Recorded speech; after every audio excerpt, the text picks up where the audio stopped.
मिथिला के किछ दलाल के आई से गैर जरनाई बंद भ जेते, कियाकि हम दिल्ली से आब अपन घर पर चल एलिए, टुटली मरैया पर चल एलिए।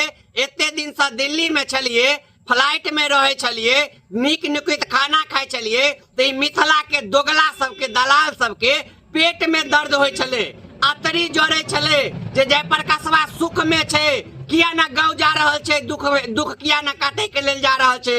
लेरे दलाल सब दोगला सब आबि गेलियो हन फेर से दुख काटे के लेल। आ जे सब धमकी दे छले ओकरा सब के कह दियो मैं दूध पिएने हो तो हैया आबि गेलियो हन गाँव। मिथिलावासी ए मिथिला के रिवाज छे, आइ मैथिली ठाकुर गाँव छोड़ के चल गेले, दिल्ली में सुख से राज कर रहल छे, शांति से रह रहल छे, देश विदेश में अपन पहचान बना लेलके। तो एनाहिते ओकरो गाँव समाज के लोग के पेट में दर्द होय छे जे गाँव में आबि के किया ने भीख मांगे छे। यह छिए गाँव समाज। आब चल एलौ हन, आई से फेर हम अपन मूड़ी आई घर में रगड़ब आ मिथिला के दोगला सब खुश रहत। अहाँ सब आशीर्वाद दियो।